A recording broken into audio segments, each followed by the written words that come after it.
Salut à tous, j'espère que vous allez bien. Merci d'être à mes côtés pour cette vidéo où on va parler, où on va faire un point sur la série entre le Miami Heat et les Milwaukee Bucks à l'issue du match 2, puisque dans cette rencontre, eh bien, Milwaukee s'est à nouveau imposé et mène donc 2 victoires à 0. Cette série, elle est vraiment intéressante parce que déjà, c'est la revanche de la saison passée. C'est la revanche des playoffs 2020 où Miami avait disposé assez facilement de cette franchise de Milwaukee. Et puis, c'est aussi un formidable test pour évaluer un petit peu le niveau des Bucks parce que cette équipe de Milwaukee, on en parlait dans la vidéo de présentation des playoffs, c'est la seule équipe de l'Est à être à la fois top 10 attaque et top 10 défense. Et vous savez que dans l'histoire de la NBA, les champions ont quasi systématiquement été à la fois top 10 attaque, à la fois top 10 défense. Donc on a peut-être là un prétendant au titre sous nos yeux.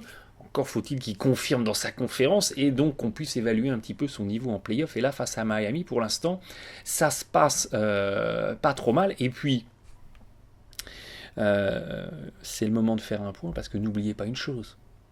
Dans l'histoire de la NBA, il n'y a que 6% d'équipes qui ont réussi à revenir en playoff d'un déficit de 0 victoire, 2 défaites. Donc des équipes dans la situation de Miami, il y en a eu 426 dans l'histoire des playoffs, et bien sur ces 426, il n'y en a que 27 qui sont revenus dans la série et qui l'ont emporté. Donc quand vous êtes mené 2 victoires à 0, vous avez déjà presque un pied dans la tombe.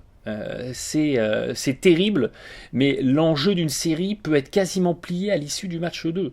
Alors évidemment, les fans de Miami, ils vont se rappeler au bon souvenir de 2019, où cette équipe des Bucks, eh bien, elle menait déjà 2-0. C'était en finale de conférence, c'était face aux Toronto Raptors, et les Raptors, ils ont réussi une remontada, ils ont réussi un comeback, ils ont gagné les 4 matchs suivants, et ils se sont imposés 4 victoires à 2.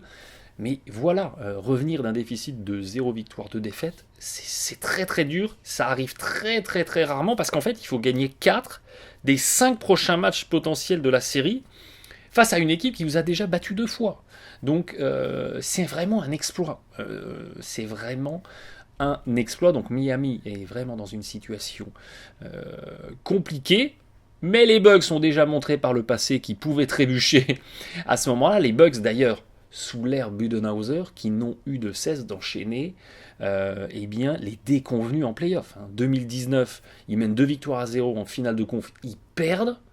L'année dernière, ils sortent 4-1 face à Milwaukee en ayant été la meilleure équipe de la conférence Est. Donc, ils sortent face à Miami, pardon, meilleure équipe de l'Est. Donc, déconvenus sur des sons convenus. Est-ce que 2021, c'est l'année de la rédemption pour les Milwaukee Bucks? Eh bien, on va suivre ça évidemment de très très près. Revenons sur le match 1. Match 1, match où il y a eu beaucoup de maladresse. Regardez, on est à péniblement 46% au tir pondéré, donc moyenne des tirs à 2 points et 3 points. On a un rating offensif qui est sous les 100 points pour 100 possessions, donc ça a banané dans tous les sens. Et au forceps, en prolongation, on a cette équipe de Milwaukee qui parvient à s'imposer, et on en avait parlé sur les réseaux sociaux. Ce qui était vraiment spectaculaire, c'est que Milwaukee avait déjoué sur tous les tableaux, mais était quand même parvenu à s'imposer, ce qui laissait entreapercevoir deux choses. C'est que, Miami avait raté très clairement une opportunité de reprendre l'avantage du terrain. Et le fait de ne pas avoir saisi cette opportunité peut vraiment être préjudiciable. Et derrière les Bucks, ils ne pouvaient que progresser face à ce match 1 relativement maladroit pour les deux équipes. Mais on va revenir là-dessus.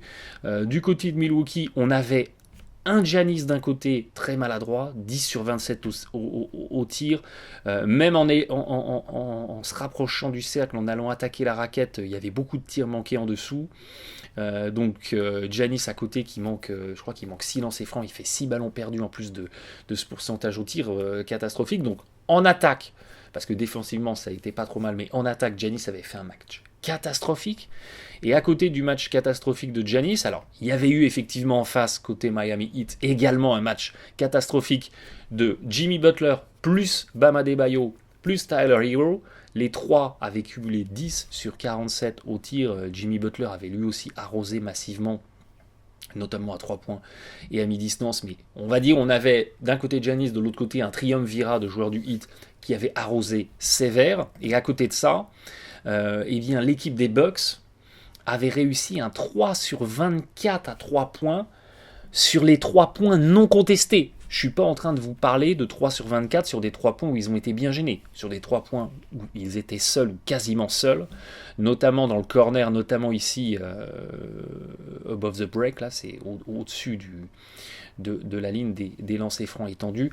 Milwaukee n'avait pas réussi à mettre un tir de loin, malgré des tirs complètement ouverts. Et en face, eh bien, on avait à contrario une équipe du Heat qui avait parfaitement fait son match d'adresse à 3 points, 17 sur 39 sur les tirs à 3 points non contestés. Miami avait trouvé de la ficelle sur tous les renversements, sur tous les décalages. Et finalement, malgré ce contraste, très grosse réussite Miami et réussite historiquement faible Milwaukee, eh bien, les Bucks s'étaient quand même imposés. Du côté du Heat, on avait pu compter sur Duncan Robinson, Goran Dragic. À eux deux, regardez, ils faisaient un 12 sur 23 à 3 points, réussite absolument insolente. Et en face, finalement, personne n'avait compensé la maladresse de Giannis. La maladresse de Butler Adebayo avait été très bien compensée par Dragic, Duncan Robinson. La maladresse de Antetokounmpo n'a été compensée par personne. Middleton fait 3 sur 9. Jrue Holiday ne met pas un 3 points. DiVincenzo fait 1 sur 5. Ouais, il y a Brook Lopez qui fait 5 sur 10 et Bobby Portis qui font 4 sur 6. Ok. Mais ça compense pas en termes d'efficacité tout ce que Giannis a pu rater. Donc compensation côté Heat, pas de compensation côté Bucks. Et puis côté Heat, certes, Butler Adebayo, ils en ont manqué beaucoup. Ils ont pas mal vendangé. Mais quand on regarde en détail, vous avez ici en haut Jimmy Butler, la moitié des tirs qu'il a manqué, il fait 2 sur 12, étaient des tirs où il était très très bien défendu. Et Adebayo, vous regardez, 46 plus 13, ça fait 59. 59% des tirs tentés par Adebayo étaient très bien défendus. Donc ces deux-là, oui, ils en ont manqué beaucoup, mais ils en ont manqué des très bien défendus. On n'est pas en train de vous parler du Heat qui a manqué des tirs complètement ouverts, et c'était un soir sans, et finalement on est passé au travers, ça ira mieux demain. On a manqué des tirs qui globalement étaient bien contestés. Là où côté Bucks, vous l'aurez compris, on a manqué des tirs complètement ouverts. Et malgré ce déséquilibre flagrant, malgré finalement une équipe de Milwaukee qui est dans un scénario cauchemar. Autant on disait il coche éventuellement toutes les cases pour être un champion, autant là, il ne cochait aucune case pour gagner un match. Giannis fait un match catastrophique, on n'arrive pas à mettre un 3 points, et pourtant derrière on arrive quand même à s'imposer. C'était presque illogique. Et si vous m'aviez dit avant le match, ok, les Bucks, ils vont être à 12% à 3 points sur les tirs complètement ouverts et Giannis va faire un 10 sur 27, perdre 6 ballons, je vous aurais dit non mais jamais les Bucks ne vont s'imposer, et pourtant ils se sont imposés quand même, quelque part envers et contre tout. Et on en parlait sur les réseaux sociaux, je vous disais attention, à l'issue de ce match 1, les Bucks ont une bien plus grande marge de progression pour faire mieux au match 2 que Miami. Parce qu'évidemment, les fans du Heat se rassuraient en disant « Ouais, Butler Adebayo, ça a raté plein de tirs, on fera mieux nous aussi au match suivant. » D'accord, mais on a raté pas mal de tirs contestés, on a vu ça. Et puis surtout, certes, Jimmy, bam, ça a banané, mais derrière, Goran et Duncan avaient été en insolence absolue. Donc il fallait cocher les deux cases. Et retrouver Dragic et Robinson en insolence, retrouver Butler et Adebayo en efficacité, et derrière espérer encore que les Bucks soient maladroits. Ça paraissait quand même compliqué. Ça paraissait un scénario un petit peu improbable, alors qu'en face, pour les Bucks, il suffisait simplement de mettre les tirs ouverts qu'on n'avait pas mis. Et on imagine le match 1 où les Bucks ne mettent que 30% des tirs à 3 points complètement ouverts qu'ils ont eu. C'est pas énorme d'être à 30% sur des tirs ouverts. La moyenne NBA est plutôt à 40%. Eh bien, rien qu'en étant à 30%, les Bucks gagnaient d'une quinzaine de points. Et pourquoi finalement cet enjeu du tir à 3 points, il est prépondérant dans la série, il est de plus en plus important pour de nombreuses équipes, mais il est prépondérant dans cette série, parce que et Miami et Milwaukee font partie des équipes de la NBA qui tentent le plus de tirs à 3 points. Et on utilise le tir à 3 points pour étirer les défenses adverses, pour permettre à nos joueurs en tonicité, nos slashers, d'attaquer la raquette et de finir fort dedans, pour permettre en fait à Giannis d'avoir des intervalles pour aller déposer des lay-ups, pour permettre à Bam Adebayo de poster et d'exister sur le pick and roll, pour permettre à Jimmy Butler de driver.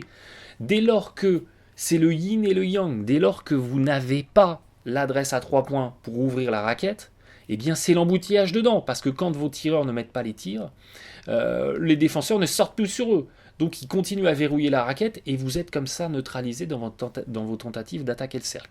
Donc pour bien exister dans la raquette, il faut qu'on existe bien à 3 points, vous comprenez en quoi c'est lié, et donc c'est très important pour ces deux équipes, d'autant que dans les deux équipes, on a des joueurs qui pèsent dans le scoring, qui ne sont pas des tireurs. Adebayo, Jimmy Butler, Giannis de l'autre côté.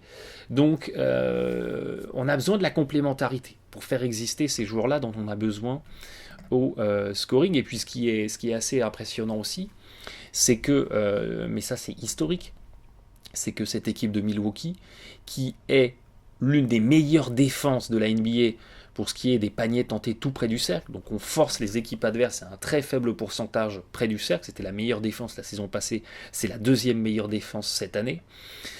Cette défense des Bucks, elle fait le choix, elle a le parti pris stratégique de laisser les adversaires tirer à 3 points. Et regardez, alors qu'on défend très bien la raquette, qu'on défend très bien le cercle, on a l'une des plus mauvaises défenses sur le tir à 3 points. Allez-y, prenez les tirs, on vous les laisse. Par contre, dans la raquette, vous n'aurez rien. Et les Bucks, ils flottent énormément à l'opposé. On a un Giannis qui très souvent est utilisé un peu en deuxième rideau, et il vient énormément aider, quitte à complètement abandonner son joueur, ce qui fait que sur les passes de transfert, vous avez des opportunités d'avoir des tireurs complètement ouverts à 3 points. Pour espérer battre les Bucks, il faut être en adresse à 3 points. Pour pouvoir faire exploser, faire imploser cette défense pack the line, cette défense où tout le monde vient se retrouver dans la raquette pour interdire l'accès au cercle. Et finalement, ce qu'on avait anticipé sur Twitter, ce qui était vraisemblable, c'est que l'anomalie d'adresse Milwaukee du match 1, elle allait être corrigée dans le match 2. Et qu'est-ce qui s'est passé ? Eh bien, effectivement, les Bucks, ils ont mis leur tir extérieur et on a eu un blowout. On a eu un match qui, au bout de 10 minutes, était plié. Tout simplement. On a dans ce match 2, regardez, les Bucks qui sont à pratiquement 61% au tir pondéré, qui arrivent à pratiquement 140 points pour 100 possessions, ce qui est complètement fou, et derrière, qui domine complètement au rebond offensif, c'est-à-dire que même quand ils ont raté les 3 points ouverts, ils ont eu les rebonds offensifs pour en avoir un deuxième derrière. Donc ça a été un match à sens unique absolument total. Il y a eu aussi un phénomène de normalisation de l'adresse, c'est-à-dire que Jimmy Butler et Adebayo, qui avaient été catastrophiques, font un match relativement plus correct en termes de réussite au tir. Ça a envoyé un petit peu au lancer, mais derrière, eh bien, Dragic et Robinson, les héros du match 1, n'ont pas réussi à réitérer la performance. Mais en tout cas, Butler, Adebayo, ça a progressé, comme on pouvait s'y attendre. Eux aussi avaient fait un match catastrophique. Il y a eu un phénomène de normalisation. On a retrouvé des standards un petit peu plus classiques, mais au jeu je retrouve des standards. On faisait 8 sur 28 à 3 points, ce qui est pas fou, mais qui n'est pas non plus ultra dégueulasse. Mais au jeu on a une normalisation de l'adresse. Ça a évidemment profité aux Bucks, qui étaient complètement dégradés dans le match 1, avec un Giannis qui a retrouvé des standards qui sont les siens, qui a banané de loin parce que Miami l'a laissé complètement seul. C'est une posture défensive. Giannis, on préfère avoir Giannis tout seul à 3 points et qui tourne à 30% plutôt que de laisser Giannis tout seul en dessous qui est à 70% dans le trafic. Donc normalisation de l'adresse, et voilà, tous les tirs à 3 points ouverts qu'on a eu dans le match 1, on les a mis dans le match 2 avec des grosses séquences d'insolence. Grosse séquence d'insolence de Forbes et Connaughton. Ouais, ils ont mis des tirs complètement ouverts. On est une nouvelle fois en train de parler de simplement, il y a un décalage sur moi, je shoot tout seul, je sanctionne sur des joueurs qui font 90 sur 100 à 3 points quand ils sont à l'entraînement, peut-être même 95 sur 100. On est en train de parler de ça. On n'est pas en train de parler de Bryn Forbes qui a passé des step back, des dribbles croisés, step back, pull-up à 12 mètres, qui arrive en ficelle au-dessus de 3 défenseurs à la James Harden. On n'est pas en train de parler de ça. Je suis tout seul, j'ai mis mon tir. Point barre. Les Bucks l'ont fait dans le match 2 et on a un match à sens unique, complet, 22 sur 53 à 3 points. Les Bucks, ils vont tenter 53 tirs à 3 points. Sur les 53 tentés, il y en a 48 qui sont non contestés. Donc je vous laisse imaginer, ce que la défense de Miami leur a laissé en fait. Miami, c'est pareil. On veut essayer de contrôler la raquette, quitte à abandonner des tireurs. C'était le soir où il ne fallait pas le faire face à Milwaukee. Ils ont mis leur tir. Et c'est le match à sens unique. Et c'est aussi simple que ça. Puisque regardez, quand on compare les shooting charts sur les tirs wide open, donc complètement ouverts et open, eh bien, on a 18 sur 48 d'un côté, on a 8 sur 26 de l'autre. Donc on a 37%. Attention, hein, on est en train de parler de 37% à 3 points. Hein. On n'est pas en train de parler des Bucks qui ont fait un match à 60%. Les Bucks, ils sont à 37% sur les tirs complètement ouverts à 3 points. C'est bien, mais c'est pas non plus hors norme. C'est pas quelque chose qui est hors de portée. Donc on a les Bucks qui ont fait leur match sur le tir complètement ouvert à 3 points. Quand Miami fait 8 sur 26, 8 sur 26 c'est 31% je crois. C'est pas dingue. Mais voilà, même si le Heat avait fait 10 sur 26, ce qui les rapprochait des 40%, ils auraient perdu de 20 points. Donc on comprend que côté Miami, c'est pas une problématique de tir complètement ouvert. La problématique de tir complètement ouvert, elle appartenait aux Bucks. Elle a été corrigée dans le match 2. Ils ont fait un super match. Mais une nouvelle fois, on est en train de parler de pourcentages normaux. Les Bucks, dans ce match 2, ils retrouvent des pourcentages, entre guillemets, normaux. Et avec des pourcentages normaux, ils s'imposent de 30 points. Ça vous pose un petit peu les bases de la série. Et ça peut effectivement donner maintenant des sueurs froides à cette équipe de Miami, parce que l'enjeu de la série reste évidemment concentré autour de l'adresse à 3 points. Je vous rappelle que sur les playoffs de l'an passé, où Miami s'impose 4 victoires à 1, les Bucks finissent la série à 31%, je crois, 31 ou 32% à 3 points. Donc, il y a toujours un enjeu de l'adresse. L'équipe qui sera la plus maladroite à 3 points, c'est vraisemblablement celle qui perdra le match. Et puis il y a des enjeux plus classiques. Il y a des enjeux plus classiques de lancer franc tenté. Dans le match 2, Jimmy Butler, il tente une dizaine de tirs, je crois, 10 ou 11 tirs. Il y en a beaucoup qui réagissent en disant oui, Butler, il n'a pas tenté assez de tirs. Non. Dans la série de l'année dernière, Jimmy Butler, il est à 11 ou 12 tirs en moyenne tentés par match. Il n'a jamais tenté beaucoup de tirs. L'équipe, peut-être à part exception faite des finales de la saison passée, mais l'équipe du Heat a toujours eu une répartition des volumes de tirs homogène entre beaucoup de joueurs, où vous aviez 5, 6, 7 joueurs qui tentaient une dizaine de tirs. La problématique de Butler dans le match 2, c'est qu'il tente très peu de lancers francs. Pourquoi il tente très peu de lancers francs ? Parce qu'il est allé driver le cercle, il est allé tenter, il a été agressif, il est allé tenter des choses à haut pourcentage près du cercle, sauf que la défense des Bucks, eh bien, elle est venue fermer la raquette, elle est venue se concentrer dans la raquette. Comme derrière l'adresse du Heat n'était pas dingue, eh bien, les défenseurs, ils ont plus encore que d'habitude volontiers lâché leurs tireurs pour venir aider sur Jimmy Butler, et on a réussi beaucoup de stops défensifs, des défenses très très propres, où eh bien, Butler n'a pas réussi à obtenir les lancers francs.